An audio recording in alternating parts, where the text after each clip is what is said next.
ቃል ከማር ይልቅ ይጣፍጣል። ቃል ከማር ይልቅ ይጣፍጣል። ይለያል ይቀድሳል አስተዋይ ጠቢብ ያደርጋል።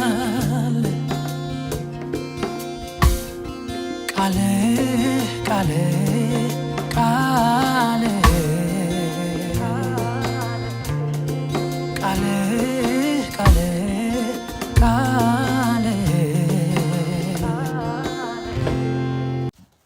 ሰላም የእግዚአብሔር ወገኖች፣ የጸሎት ተዋጊዎች እንደምን አላችሁ? ስራዬ ደስ ነኝ ከካሊፎርኒያ። ዛሬ 6ኛ ቀናችን ነው። እግዚአብሔር ቃል ገብቷል በሚለው ርዕስ ውስጥ ተመልሶ እንደሚመጣ የገባውን ቃል ነው የምንነጋገረው። ተመልሶ እንደሚመጣ እሱ ወዳለበት እኛንም እንደሚወስደን የተናገረውን በማሰብ እንነጋገራለን። በዮሐንስ 14 1-3 ልባችሁ አይታወክ፣ በእግዚአብሔር እመኑ፣ በእኔም ደግሞ እመኑ። በአባቴ ቤት ብዙ መኖሪያ አለ። እንዲያስ ባይሆን ባልኳችሁ ነበር። ስፍራ አዘጋጅላችሁ ዘንድ እሄዳለሁና ሄጄም ስፍራ ባዘጋጀሁላችሁ ጊዜ ባለሁበት እናንተ ደግሞ እንድትሆኑ ሁለተኛ እመጣለሁ፣ ወደ እኔም ወስዳችኋለሁ ይላቸዋል። እመጣለሁ፣ ወደ እኔም ወስዳችኋለሁ። እንጸልይ። እግዚአብሔር አምላካችንና አባታችን እናመሰግንሃለን። ምሕረትህና ቸርነትህ ብዙ ስለሆነ በጥበቃህ እዚህ ጊዜ ስላደረስከን አቤቱ ጌታ ሆይ የሚያጽናናውን የሚያበረታውን ተስፋ የሚያጭረውን መልካሙን ቃልህን ስለምትበግበን እናመሰግንሃለን። አቤቱ ጌታችን ሆይ ተስፋ እንደሌላቸው ስላልሆንን ጌታ ሆይ እንደ ኦርፋን ትተኸን ስላልሄድህ ነገር ግን አጽናኙን እልክላችኋለሁ፣ ስለ እኔ ይመራችኋል ያስተምራችኋል ብለህ ያልከው አጽናኙን የላክልን እግዚአብሔር መንፈስ ቅዱስ ደግሞ ይህንን ቃልህን እንዲገልጽልን ዛሬ በመካከላችን እንዲገኝ በጌታ በኢየሱስ ስም ለመንኩህ፣ አሜን። እሺ፣ ስለ ጌታችን ለኢየሱስ ክርስቶስ ምጽአት በሶስት መንገድ ቀርቧል። ይሄውም በመጀመሪያው በብሉይ ኪዳን ዘመን ተነግሯል ወይ የሚሉ ሰዎች አሉ። ስለ ምጽአቱ የእግዚአብሔር ቃል ገና በብሉይ ኪዳን እንደተናገረ ብዙ መረጃዎች አሉን። በቀደመው ዘመን በመጀመሪያ ወደዚህ ምድር ከመምጣቱ በፊት ለአዳምና ለቀጣዩ ትውልድ በዘፍጥረት 3:15 ያለውን ተናግሯል። ይህም በዘፍጥረት 3:15 የሚለው ምንድነው? በአንቺና በሴቲቱ መካከል ጠላትነትን አደርጋለሁ ብሎ የተናገረው ነው። ጠላትነትን አደርጋለሁ፣ ወዳጅ አድርጎ ለራሱ ሊያደርጋቸው ያለውን ጠላትነትን አደርጋለሁ። እርሱ ራስሽን ይቀጠቅጣል፣ አንቺ ደግሞ ሰኮናውን ትቀጠቅጫለሽ ብሏል። እርሱ የተባለው ማን ነው? ክርስቶስ ነው። ሰው ብቻ አይደለም። በላዩ ትርጉም ስናይ ምናልባት አዳም እባብን ራሱን ካልመታው ራሱ ካልተመታ እባብ አይሞትም። ወገቡ ላይ ብትቆርጠው ከሁለት ተቆርጦ ራሱን ይዞ ከሄደ እንደገና ራሱን አገግሞ ተሽሎት ይነሳል፣ አይሞትም። ከኋላ የተቆረጠው ብቻ ነው ቆይቶ የሚሞተው። ራሱን ከተመታ ግን በምንም አይደለም። እና እባብ ሲገደል ብዙ ጊዜ ራሱን ነው የሚደበድቡት፣ ምክንያቱም ራሱን ሲመታ ብቻ ነው የሚሞተው። እና የዘፍጥረት 3:15 የሚነግረን ጌታ ኢየሱስ ክርስቶስ የእባብን ራስ መጥቶ እንደሚቀጠቅጠው። ይሄ መቼ ነው? የመጀመሪያው ምጽአት በሚሆንበት ጊዜ ነው። እንግዲህ በሶስት መንገድ የቀረበው በቀደመው ዘመን በመጀመሪያ ወደዚህ ምድር ከመምጣቱ በፊት ለአዳምና ለቀጣዩ ትውልድ እንዳልኳችሁ እንደተነገረው መጥቶ የእባብን ራስ እንደሚቀጠቅጥ ያለው ነው። ያ ትንቢት በእኛ ዘመን ተፈጽሟል። ጌታ ኢየሱስ ወደዚህ ምድር መጥቷል። የእባብን ራስ ቀጥቅጦ ከእኔ ጋር አንዳች ነገር የለውም ብሎ ወደ ላይ ሄዶ እንዳይከሰን የመጨረሻውን ውድቀቱን አረጋግጦለት የኛ ደግሞ የመዳናችን ዓላማ ሆኖ ደህንነታችን አረጋግጦልን ይሄደ ነው እና ጌታ በመጀመሪያው ምጽአት መጥቶ ከሴት እንደተወለደ በትላንትናው ትምህርታችን እንደሚገባ ገልጸነዋል። በአራቱ ወንጌሎች ደግሞ የእግዚአብሔር መንግስት በመካከላቸው እንዳለ ለእስራኤል ሕዝብ ተመስክሮላቸዋል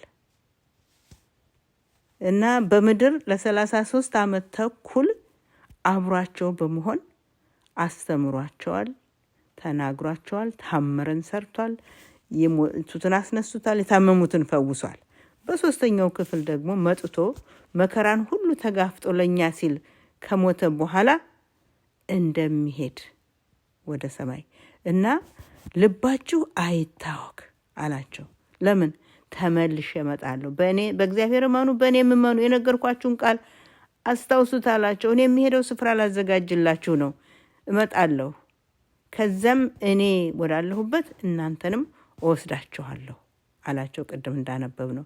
ይህ ዳግም ምጽአት ልክ እንደ መጀመሪያው እውን የሆነ ነው።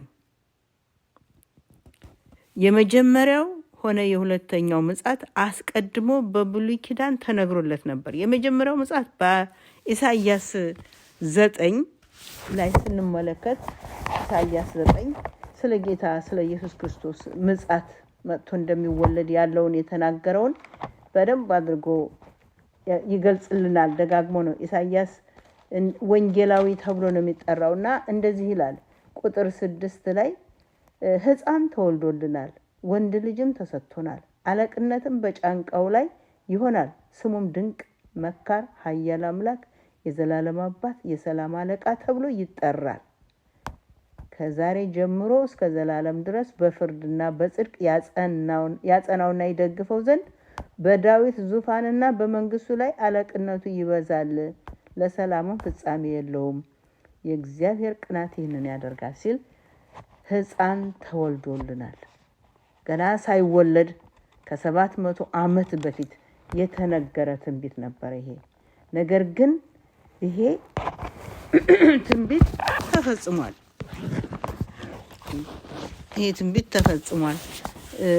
እና ሌላው ደግሞ የመጀመሪያው ምጽአት በኢሳይያስ ከተነገረ በኋላ ሁለተኛው ምጽአት ደግሞ በብሉይ ኪዳን ብዙ ጊዜ ተደጋግሞ ተነግሯል።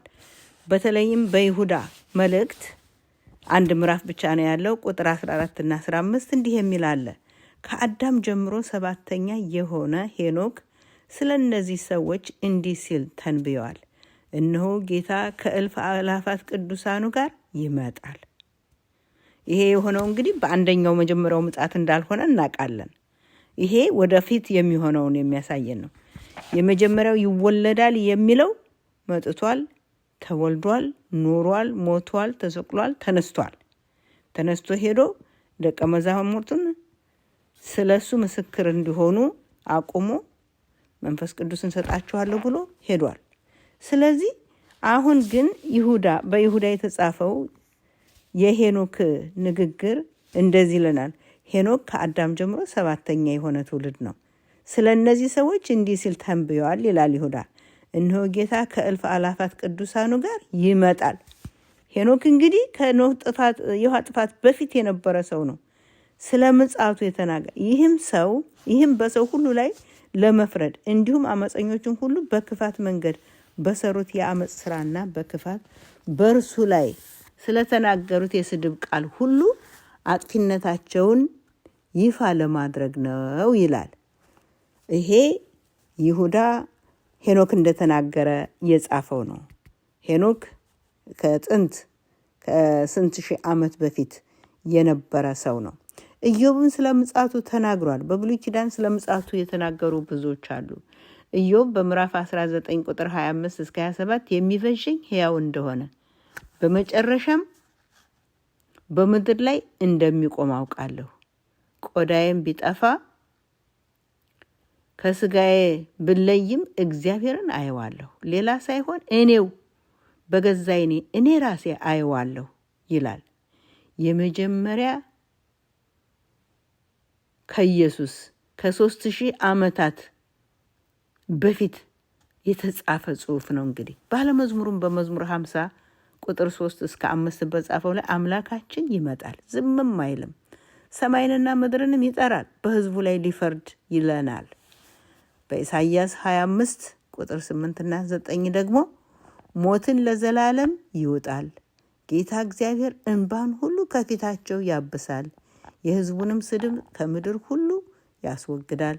በዚያም ቀን እንሆ አምላካችን ይህ ነው፣ ተስፋ አድርገነዋል፣ ያድነናልም፣ እግዚአብሔር ይህ ነው፣ ጠብቀነዋል፣ በማዳኑ ደስ ይለናል፣ ሐሴትም እናደርጋለን ይባላል።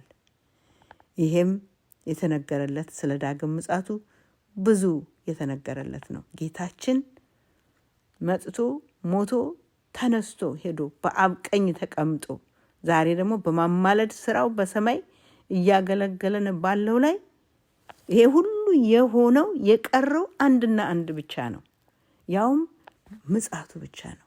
ለዚህ ምጽአት መከራንም ችግርንም ሁሉ ተቋቁመን ተጋፍጠን ተዘጋጅተን መገኘት ያለብን ሰዎች ነን። ጠላት እጅግ አድርጎ ይዋጋናል። በዚህ ላይ እንዳንተጋ ለማድረግ ጌታ ኢየሱስንም ደግሞ ያ ሊቀ ካህን አንድ ቃል ተናግሮት ነበረና አልናገርም ብሎ ዝም ባለበቱ በሕያው እግዚአብሔር ስም ስለጠየቀው ብቻ የተናገረው ቃል አለ። በማቴዎስ 26 ቁጥር 63 እና 64 ላይ ሊቀ ካህኑ ለጠየቀው ጥያቄ እንዲህ ሲል መልስ ሰጥቶታል። አንተ የእግዚአብሔር ልጅ ክርስቶስ እንደሆንክ እንድትነግረኝ በሕያው እግዚአብሔር አምልሃለሁ አለው። የሕያው እግዚአብሔርን ስም ሲጠሩ ሳይመልስ አይቀርም። ምንም ዝም ቢል ዝምታውን ይሰብረዋል። ሕያው እግዚአብሔር የሚባለው የአባቱን ስም በትክክለኛው ሲጠሩት ያ ሕያው እግዚአብሔር የላከው የሕያው እግዚአብሔር ልጅ እንደሆነ ራሱን ይገልጻል። ስለዚህ እንድትነግረኝ በሕያው እግዚአብሔር አምልሃለሁ ሲለው አንተ አልክ አለው። ምን ማለቱ ነው?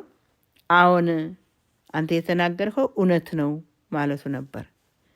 ስለዚህም እንደዛ ብሎ ሲያበቃ ምን አለ? ነገር ግን እላችኋለሁ ከእንግዲህ ወዲህ የሰው ልጅ በኃይል ቀኝ ሲቀመጥ እንዲሁም በሰማይ ደመና ደግሞ ሲመጣ ታያላችሁ ሲል አስረግጦ ነገረው።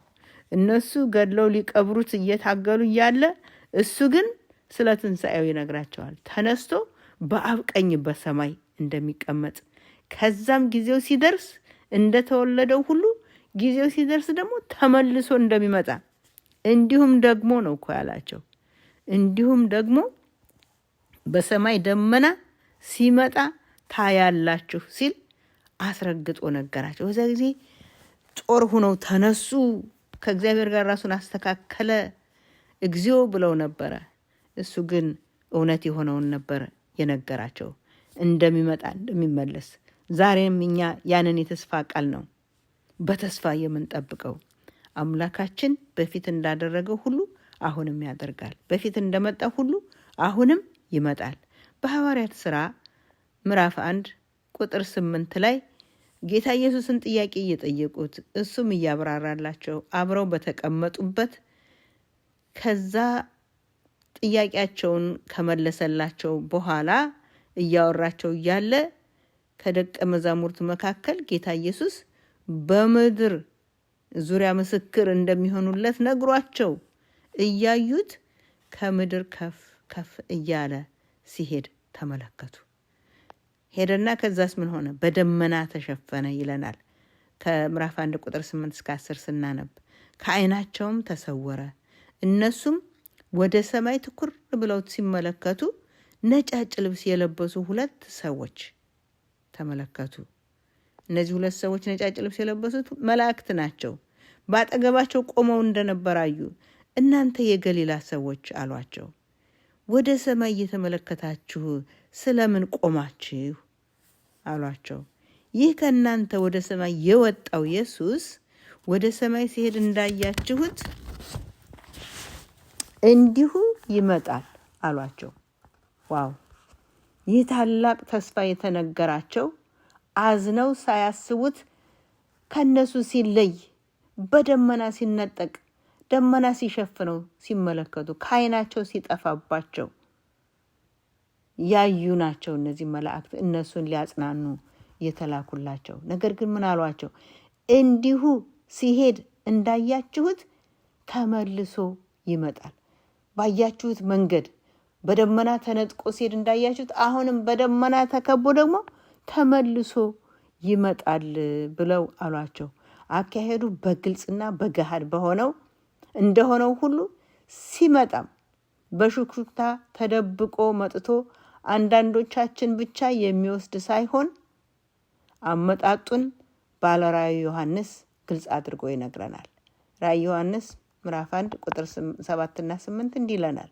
እነሆ ከደመና ጋር ይመጣል፣ ዓይንም ሁሉ የወጉትም ያዩታል ይለናል። ሲመጣ ከደመና ጋር፣ ሲሄድም ከደመና ጋር፣ ሲመጣም ከደመና ጋር፣ ዓይንም ሁሉ ያዩታል፣ የወጉትም ያዩታል።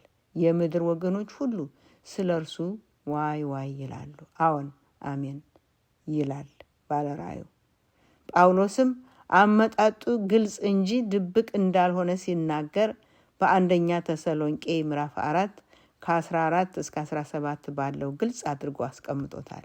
ኢየሱስ እንደሞተና እንደተነሳ ካመንን እንዲሁ በኢየሱስ ያንቀላፉትን እግዚአብሔር ከእርሱ ጋር ያመጣቸዋል ይለናል።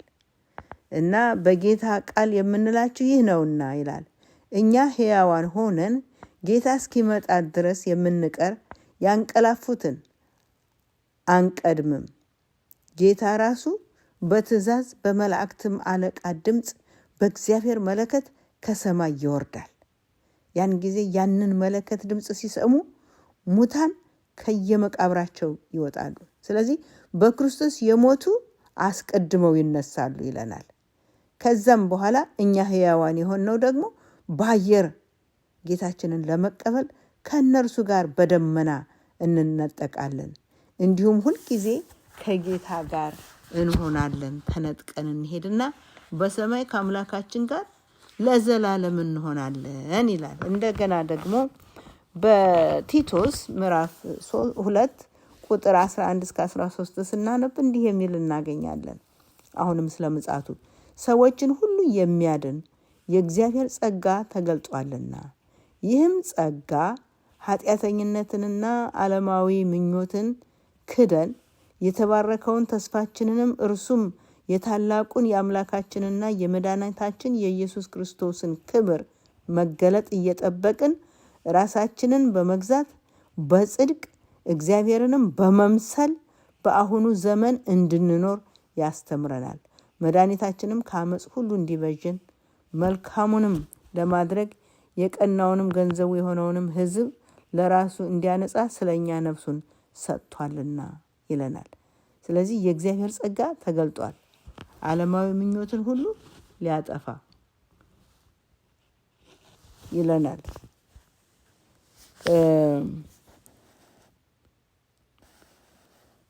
ስለዚህ በዚህ ተስፋ ጸንተን እንግዲህ እግዚአብሔርን እንድንጠብቀው ይህ ጸጋ ኃጢአተኛነትን ዓለማዊ ምኞትን ክደን የተባረከውን ተስፋችንን እርሱም የታላቁን የአምላካችንና የመድኃኒታችን የኢየሱስ ክርስቶስን ክብር መገለጥ እየጠበቅን ነው የሚለው።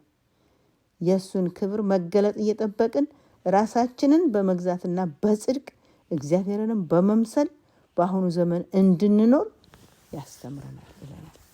ስንጠብቀው አጠባበቃችን ምን አይነት እንደሚሆን ይነግረናል።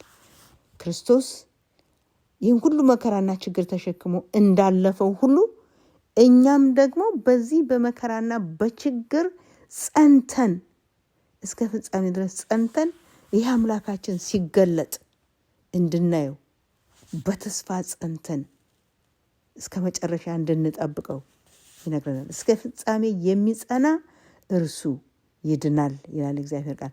በዚህ የተስፋ ቃል ጸንተን እስከ ፍጻሜ ለመኖር ሲመጣም ይህ ነው ስንጠብቀው የነበረው አምላካችን ብለን ለመገናኘት ወደፊት ከሚሮጡት ጋር እድል ፈንታችንን እንዲያደርግልን ጸሎቴና ምኞቴ ነው። የዚህ ምድራዊ መንገላታት ሊገለጥ ያለውን ብሩህ ተስፋ እንዳያሳጣን እንታገስ፣ መልካሙንም ገድል እንጋደል። እግዚአብሔርም ይረዳናል። እግዚአብሔር ከመካከላችን ነውና ስለዚህ እግዚአብሔር እናመሰግናለን ስላደረገልን መልካም ነገር ሁሉ። በሰላምም ደግሞ ጌታ ሆይ ጌታችን ይህንን የ6 ቀን ትምህርታችንን እንድናጠናቀቅ ስለረዳኝ እግዚአብሔርን አመሰግናለሁ። እግዚአብሔር ይባርካችሁ። ደህና ሁኑልኝ። ፕሮግራሙን በጸሎት ደመድማለሁ። እንጸልይ። የዘላለም አምላክ ቅዱስ እግዚአብሔር ሆይ እናመሰግንሃለን። መልካም አምላክ ስለሆንክ በፍቅርህና በምህረትህ በቸርነትህ ስለጠበቅከን፣ ስለመራህን፣ ስላስተማርከን እጅግ አድርገን እናመሰግንሃለን። አቤቱ የሰራዊት ቅዱስ እንግዲህ እንደ ልማድህ እጅህን ዘርግተህ እያንዳንዳችንን እንድትዳስሰን እንድትጎበኘን የልጆቻችንንም ነገር አደራ ብለን በእግርህ ስር ያስቀመጥነውን አደራ የማትበላ አምላክ የእያንዳንዳችንን ሸክም ተመልክተህ እግዚአብሔር ሆይ በምሕረትህና በቸርነትህ ከያሉበት ዳስሰሃቸው በምስጋና በፊትህ እንድንቀርብ ጸጋህ እንድታበዛለን እንለምንሃለን። ስለነበረን ጊዜ ሁሉ ደግሞ እናመሰግንሃለን። መልካም አባት ነህና ትናገረናለህ፣ ትመራናለህ፣ ቃልህን ትሰጠናለህ። ላደረክልን መልካም ነገር ሁሉ እጅግ አድርገን እናመሰግንሃለን። ቀሪ ጊዜያችንና ዘመናችንን አንተ ባርክ፣ አትለየን። በሕያው ልጅህ በጌታ በኢየሱስ ክርስቶስ ስም አሜን። ጌታ ይባርካችሁ። ዳና ሆኑልኝ። በሌላ ፕሮግራም እንደገና እስከምንገናኝ ድረስ እግዚአብሔር በሰላም ይጠብቀን። አሜን።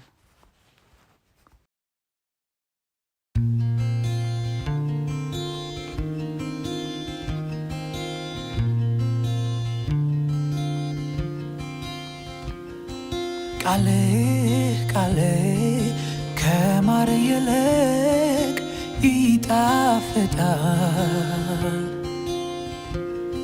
ቃሌ ከማር ይልቅ ይጣፍጣል። ይለያል፣ ይቀድሳል፣ አስተዋይ ጠቢብ ያደርጋል። ቃሌ ቃሌ